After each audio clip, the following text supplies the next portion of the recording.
Fora da Caixa. A análise dos factos que marcam a atualidade. Hoje é terça-feira, Fora da Caixa, com José Maria Veiga, que já cá está connosco. Bom dia, obrigado pela disponibilidade. Nos últimos dias podemos dizer que não temos tido assim muita atualidade informativa em torno de grandes questões. Bom, aproxima-se a campanha eleitoral. O nosso encontro acontece precisamente no dia em que arranca a segunda sessão parlamentar deste mês de outubro e começa precisamente com um debate com o Primeiro-Ministro sobre políticas de descentralização e de desenvolvimento local. O tema foi escolhido pelo Grupo Parlamentar do Movimento para a Democracia. Os partidos políticos já se pronunciaram sobre o assunto em jeito de balanço das jornadas parlamentares. O PAICV denuncia que o Governo tem estado a concorrer com as câmaras municipais e, consequentemente, tem sufocado as autarquias. O MPD também fala sobre isso, sobre este tema de hoje, e diz deputada pela Ilha do Maio que o Governo tem estado a estabelecer parcerias com os municípios nessa linha de aprofundar a descentralização e o poder local. Zé Maria, bom dia, uma vez mais. O que é que espera do debate de hoje com o Primeiro-Ministro? É um debate que, digamos, antecede a campanha eleitoral que arranca no dia 14 de novembro. Bom dia, Carlos Santos. Bom dia, Mariozinho. Bom dia, Rádio 20. Bom, o tema escolhido, que o MPD escolheu para o debate, porque enquanto partido que sustenta o governo, o tema é políticas públicas de descentralização e desenvolvimento local. Nós sabemos que estamos nas vésperas das eleições autárquicas e que os partidos, sobretudo os partidos com assento parlamentar, têm as suas metas e objetivos a cumprirem em termos de essas eleições autárquicas que se aproximam. Então, o debate com um tema desse tipo demonstra que vamos ter um dia bem quente no Parlamento e, possivelmente, por exemplo, a Câmara Praia poderá estar no centro das intervenções dos deputados, pelo menos. Só a Câmara da Praia? Bom, a Câmara da Praia, eu digo Câmara da Praia porque é a principal Câmara que nós temos e pensamos ser a Câmara que vai ser mais com maior intensidade em termos de disputa. Mas, de todo modo, todas as outras câmaras estarão sobre a mesa, né?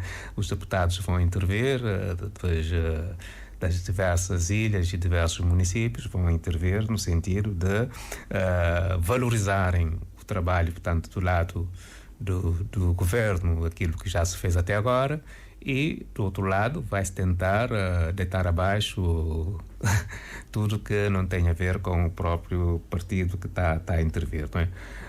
Quer dizer que, por exemplo, no caso da Praia, vai haver certamente muita intervenção entre deputados do MPD e deputados do PAICV, nessa matéria da Câmara da Praia, mas também nas outras ilhas, nos outros municípios, os deputados vão aproveitar para fazerem essas... Já em 2020 aconteceu exatamente a mesma coisa. Lembro-me de uma sessão nas vésperas do início da campanha eleitoral. Foi o que se viu, portanto, uma espécie de campanha eleitoral antecipada dentro do Parlamento. Não é? É isso que tem acontecido e desta vez também não vai escapar a regra, porque nós sabemos que a questão da descentralização tem a ver com a transferência, a distribuição. Mas o que é que gostaria mesmo que acontecesse nesse debate? O que é que gostaria de ouvir do Primeiro-Ministro em relação às políticas para o poder local e a descentralização?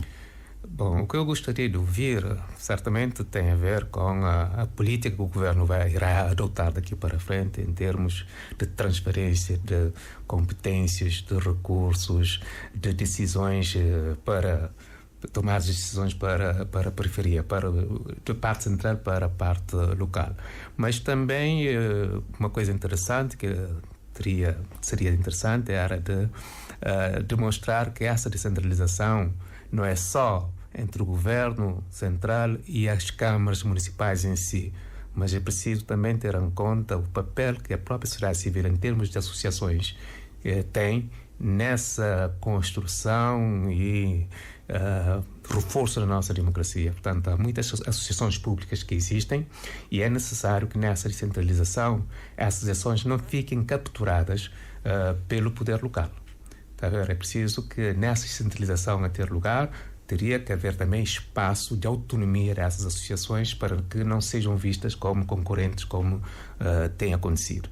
Eu penso que, tendo 9 ilhas habitadas, há uma descentralização praticamente em termos natural, que facilita inclusive o nosso trabalho nessa matéria, mas o problema é que essa descentralização, essa orografia das nossas ilhas, a distância, acaba por tornar muito mais difícil, porque somos obrigados a multiplicar tudo por 9 e há municípios praticamente os mais pequenos que ficam sempre mais prejudicados. Eu acho que aí o Sr. Primeiro-Ministro poderia, de facto, demonstrar a sua visão, aquilo que pretende para o futuro, as correções que... Acha que Cabo Verde precisa de mais uma vaga de descentralização, de poderes, de mais competências para as autarquias? Precisa, isso é urgente mesmo. É urgente mesmo porque, repare que não se pode desenvolver um canto de Cabo Verde sem recursos, digamos, financeiros, mas sobretudo sem competências. É impossível. Mas também há essa toda a questão das infraestruturas, que nós já demos um salto mais ou menos aceitável, mas há toda uma necessidade de retomar essa perspectiva e levar os municípios, os poderes locais também a assumirem, por exemplo, tudo que tem a ver com a cultura, a água, o saneamento, o turismo, as escolas primárias, secundárias. Tudo isso são questões que podem perfeitamente ser descentralizadas. Nós tínhamos também, a nível da agricultura, temos ainda as delegações do Ministério do Natural, que é uma estrutura descentralizada e que ajudava muito o Ministério da Agricultura no seu trabalho. Eu acho que é uma questão que precisa ser retomada, porque há todo um trabalho que existe, há infraestruturas que existem, há competências que existem, e é preciso retomar essa estrutura que existe ainda, para que tenham esse papel de alavanca do desenvolvimento do mundo rural e não deixar que essa perspectiva caia. Ainda há dias nós ouvimos o presidente da Associação Nacional dos Municípios, Herménio Fernandes, que esteve no Parlamento em sede de uma comissão especializada a apelar aos deputados para que aprovem a lei das finanças locais. Fiquei com a ideia de que essa lei já havia sido aprovada. Há uma lei que foi aprovada, há uma lei de finança local que foi aprovada, mas só que precisa de uma mudança completa e de uma coisa muito mais clara e que fique lá mesmo para que todo mundo veja e a gente possa ter previsibilidade dos recursos que vai receber a nível, portanto, dessas autarquias. Por exemplo, esses fundos que existem, tanto do turismo como do ambiente, e outros fundos que poderão ser criados, mas tem que ser visto sempre numa perspectiva de empoderamento, portanto, do poder local e das associações que trabalham no terreno para o desenvolvimento de Cabo Verde. Este debate vai então ficar ensombrado por todo esse contexto já de pré-campanha, já a cheirar campanha eleitoral. Sim, é claro que os deputados não vão pegar nessas questões, vão, talvez de forma muito superficial, vão tentar mais a fazer política partidária no período eleitoral, que pronto, nós já sabemos que é sempre assim e desta vez certamente não vai ser diferente. Zé Maria, o processo de entrega das listas nos tribunais de comarca, portanto, esse processo ficou concluído. Agora os tribunais estão a notificar, obviamente, os mandatários. Nós temos acompanhado através de notícias. É normal alguém aparecer numa lista que tenha dívidas, por exemplo, do IUP, dívidas na autarquia, ou a lei proíbe? Normalmente a lei, não estou sim bem certo, mas acho que... Ou esta é uma questão de só menos, não é? Não tem muita importância. É uma questão que é verificada, mas acho que não tem sido uma questão decisiva, não é? Decisiva na aceitação ou não das candidaturas. Mas para quem concorre para uma Câmara Municipal, para liderar uma... Convinha que não tivesse dívidas, convinha não é? que não tivesse dívidas. convinha que tivesse a sua folha bem limpa nessa matéria. Até porque, para dar exemplos também aos munícipes, não é? Exatamente. Muito bem. Não sei se quer continuar a falar sobre a questão do poder local e da descentralização. É um debate que vamos acompanhar aqui na Rádio de Cabo Verde a partir das 9 da manhã com o Primeiro-Ministro. Na semana passada ficamos também de falar da pobreza, dos dados que foram divulgados pelo INE em relação ao inquérito ao mercado de trabalho. A pobreza está agora nos 8,8%. Nós não aprofundamos muito este tema. O jornal A Nação trazia na semana passada uma matéria precisamente sobre isto. Ouviu um economista, um especialista na área, e infelizmente que não se quis identificar, a dizer que havendo já dados relativos ao inquérito às receitas e despesas das famílias e havia também o compromisso do INE de divulgar esses dados em setembro, portanto não faz sentido o Instituto Nacional de Estatística estar a avançar com estimativas em relação à pobreza. Sim, o INE publicou os dados, portanto, resultados da estimativa em relação à pobreza, comparando, sobretudo, o nível que nós tínhamos em 2015 e agora em 2023. Só que os dados de 2015 têm como base o inquérito sobre as receitas e despesas das famílias, o IRDF. Normalmente, toda a questão da pobreza ela é avaliada com base nesses inquéritos. Portanto, o artigo que saiu no A Nação, um especialista teria dito que os dados apresentados pelo INE neste momento, em termos estimativos, tendo em conta que há um trabalho que já foi feito no terreno, que normalmente deveria haver um relatório que deveria ser publicado desde o mês de setembro, e que isso não foi feito, que não faz sentido o INE vir agora publicar dados em formato estimativa, que isso deixa muitas dúvidas e também suspeitas. Portanto, há aqui uma questão de fiabilidade daquilo que o INE publicou. E o INE, enquanto uma instituição de muito respeito e também praticamente uma instituição intocável em matéria do trabalho que tem feito, convém que essas questões não se coloquem, não é? Portanto, há muito cuidado a ter, porque... Para não se passar uma ideia de que o INE está a fazer frete aos governos de turno. Sim, exatamente, porque isso tira alguma credibilidade e não é aconselhável que isso aconteça nem para a instituição em si, nem para quem trabalha lá. Porque são dados que são utilizados por todos, internamente e externamente, para avaliar todo o caminho que nós fazemos. E se há dúvida sobre esses dados, acaba por complicar muito essa avaliação, essa apreciação que é feita. Portanto, do modo mais ou menos resumido, é isso que esse especialista põe em causa, porque ele diz que só o IRDF pode, de facto, fornecer dados que permitam avaliar o estado da pobreza em Cabo Verde. E diz que pode agora surgir aqui alguma confusão quando o INE publicar esses dados do inquérito receitas e despesas das famílias, porque as pessoas já não sabem que dados utilizar, se é deste inquérito ou então das estimativas que agora acabam de ser divulgadas. Sim, ele diz que nesse quadro isso poderá provocar uma confusão e então poderemos ter dois documentos ou dois sistemas de dados, né?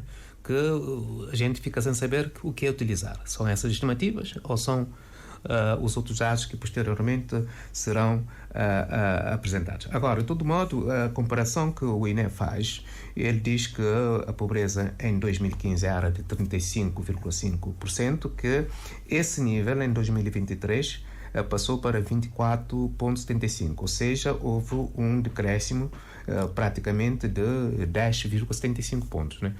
Com base na estimativa.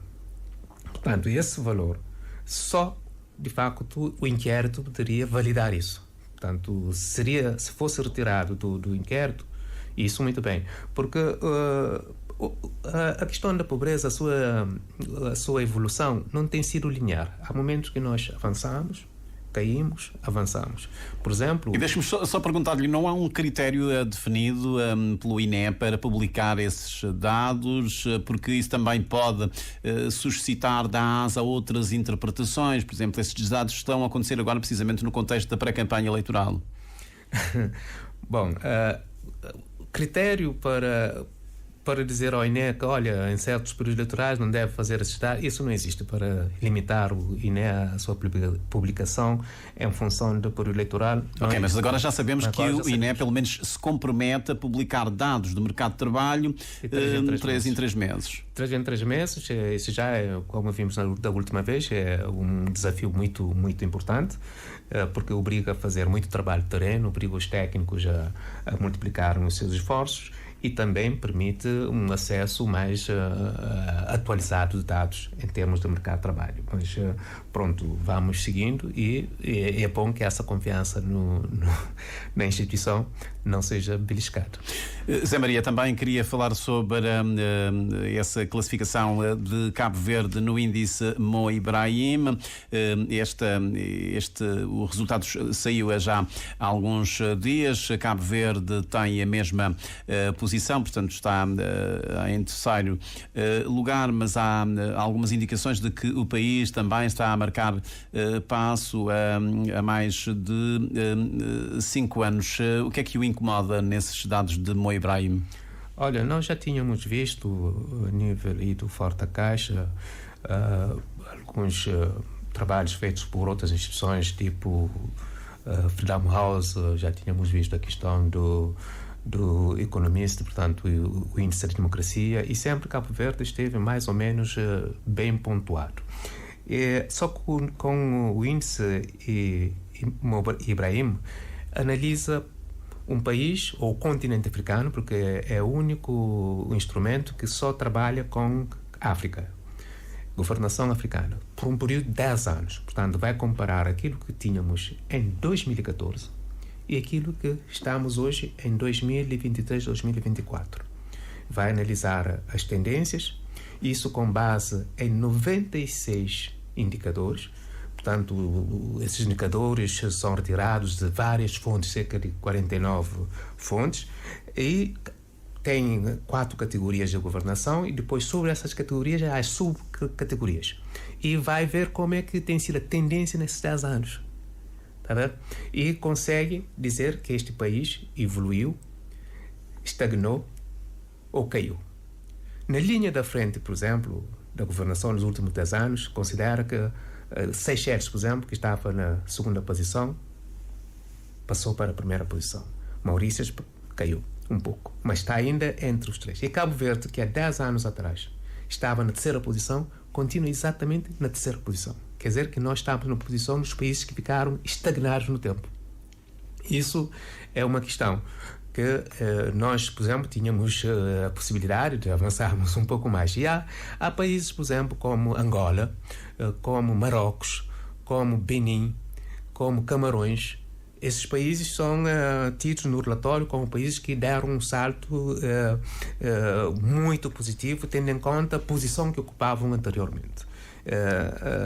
Mas, de todo modo, esse índice Ibrahim dá mais ou menos eixos da governação e as suas características, como é que deveriam ser tratadas, e consegue de facto medir isso tendo em conta, e faz uma coisa interessante, que é faz uma diferença entre aquilo que é os resultados que os governos apresentam e a percepção das pessoas. Porque o governo pode dizer, olha, o nosso nível de desenvolvimento, o PIB cresce de 15%, 10%, mas quando fores ver na vida das pessoas, as pessoas vão dizer, não, eu não sinto isso. E quando uma pessoa que está nessa posição e diz que não sente isso enquanto que se está a publicar dados altos, então isso gera uma certa raiva, uma certa exclusão e um certo sentimento de estar deixado à margem, não é? Portanto, isso é extremamente perigoso, e o índice Ibrahim consegue analisar essas percepções e comparar com aquilo que os governos dizem. Muito bem, este índice Mon Ibrahim, Cabo Verde continua em termos de governação em terceiro lugar. Um outro tema também que já há alguns dias tem estado na linha da frente da atualidade tem que ver com alguns atos, digamos, manifestações em alguns bairros em Lisboa, tudo por causa da morte do cabo-verdiano Odair Muniz. Tem havido alguns encontros. Ontem, precisamente, o primeiro-ministro português reuniu-se com os responsáveis pela imigração, hoje com algumas associações e ONG que lidam com as comunidades africanas imigradas em Portugal. Como é que tem acompanhado toda esta situação? Isso diz muito de políticas de imigração, de integração dos imigrantes em Portugal. Sim, diz muito da política de integração dos imigrantes em Portugal, mas também é preciso dizer que isso revela que a própria sociedade portuguesa está numa situação complicada com o crescimento da extrema-direita. Eu ouvi o discurso do André Ventura. É um discurso extremamente perigoso, extremamente perigoso. Eu ouvi a intervenção do Sr. Presidente da República nessa matéria, pedindo calma, mas também falando, apoiando as organizações que estão lá, de forma a trabalhar com muita inteligência e não deixarem cair nessa onda da violência. Vi também o seu primeiro-ministro a dizer e a repudiar mesmo o discurso do André Ventura. Ouvimos o primeiro-ministro português também, mas que ele praticamente não disse lá muita coisa. Ele fez lá um jogo de palavras no meio da política, mas não acabou por transmitir algo assim de condenar essa questão. O cabo-verdiano morto, o Odair, foi apresentado como um bandido. Aliás, vê-se na manifestação feita pelo Chega, com cartazes que dizem polícia sim, bandido não. E menos um bandido, menos um eleitor do Chega. Sim, sim. Esse é um grande problema, porque se uma sociedade deslizar-se por esse caminho, vai ser complicado.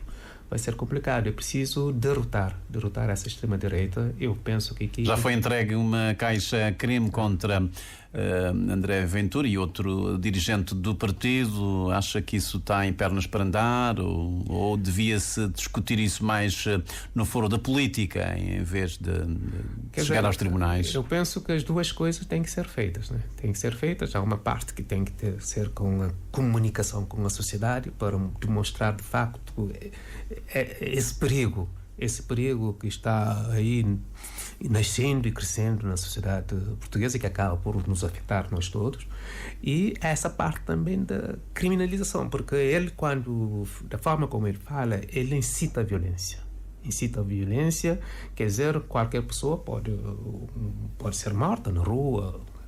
E depois essa ideia também de apresentar o imigrante como a origem de todos os males. Os estudos demonstram que não é verdade.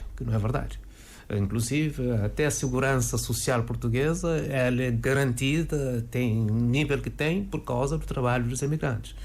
E a própria... Aliás, alguns analistas portugueses têm desmontado de facto esse discurso da extrema-direita e do Chega em relação aos imigrantes. Marco Mendes, Miguel Sousa Tavares têm de facto procurado desmontar nos comentários toda essa falácia em relação aos imigrantes. Sim, é importante que isso seja feito, é importante que pessoas bem colocadas e com autoridade falem dessas questões e apresentem dados para demonstrar de facto que há toda uma falácia em relação a essa questão. Que os imigrantes são responsáveis pelo aumento da criminalidade, que estão cá para, enfim, ficam com os nossos empregos, não é? Exatamente. Roubar os empregos, lá onde estão os imigrantes é que estão os crimes, que não é verdade, estão a demonstrar isso que não é verdade, e que, pronto... Estão a substituir a população. é uma situação meio... E por um caso de um Portugal como que foi o nosso Portugal, país colonizador, que tem toda essa tradição, mas sobretudo depois de 75, com a queda das colónias, Portugal tem sido um país extremamente exemplar no tratamento com as colónias, mas também no tratamento com as pessoas. E é fundamental que num país democrático como conhecemos, com um alto nível de índice de democracia, não caia nessa questão. Em relação aos aqueles cidadãos que nasceram nos bairros aí de Lisboa, filhos de pais cabo-verdianos, ficam numa situação em termos de identidade, que não se sentem cabo-verdianos, também não são vistos como portugueses. Essa é uma questão muito complicada, porque, primeiro, são filhos de pais que foram lá trabalhar, sobretudo na construção civil, e que viviam em situações em barracas, cresceram naquelas zonas, nunca foram integrados. Nem todos foram para a escola para ganhar algum nível de instrução aceitável. Então, tudo isso tem criado praticamente um grupo à parte, que não se sente nem do lado nem do outro, né? E então há aqui um problema de identidade que se coloca. E então todas essas questões da violência, que são identificadas com a violência, nem sempre é verdade, mas pronto, é o discurso que se faz e é preciso que isso seja de facto trabalhado. Muito bem. José Maria, tem uma nota final neste Fora da Caixa. Infelizmente, uma notícia triste de uma criança que estava para ser evacuada para Portugal há mais de 3 meses, acabou por falecer. Olha, essa é uma questão complicada que me tocou muito, porque a criança é filha de uma vizinha minha e conheço muito bem a situação. A criança, logo quando chegou ao hospital, diagnosticada com leucemia, a Junta América foi muito eficaz. No prazo de uma semana, a Junta decidiu que essa criança seria evacuada com máxima urgência, porque era possível salvar essa criança. Só que a criança ficou no hospital mais de 3 meses. Depois dessa resposta da Junta, da deliberação da Junta, a criança ficou lá e há cerca de 15 dias mais ou menos eu publiquei algo na minha página no Facebook alertando para que se tomassem as medidas para evitar essa morte. Porque fui lá ao hospital, vi como é que isso estava e pensei que as pessoas iam agir, mas ninguém agiu. Eu acho que essa questão deveria ser vista e ver de facto o que é que aconteceu. Mas o que é que falhou? A que respostas por parte do Sistema Nacional de Saúde, do INPS? Não há nenhuma resposta. Normalmente, quando a Junta América decide pela evacuação, essa questão, primeiro, ela é homologada a nível do Gabinete do Ministro da Saúde. Depois, o INPS ocupa da evacuação, do processo. Só que a nossa embaixada em Portugal também trabalha com a parte portuguesa no sentido de criar todas as condições para a criança possa ser evacuada, e é nessa parte da viagem que o INPS acaba também por entrar. Só que, havendo algum problema, há sempre alguém aqui em Cabo Verde para chamar um ministro colega, uma pessoa responsável lá, dizer, olha, temos um caso. E não havendo essa possibilidade, então busca-se uma outra solução. Há sempre outras soluções. Eu penso que aqui houve uma falha. Infelizmente, com este desfecho fatal. Isso agora nos leva a uma outra questão, que é de encontrar alternativas para a evacuação. Podemos aprofundar este tema num próximo Fora da Caixa. Obrigado por ter vindo. Final também desta edição do Bom Dia Cabo Verde, edição penúltima para este mês de outubro.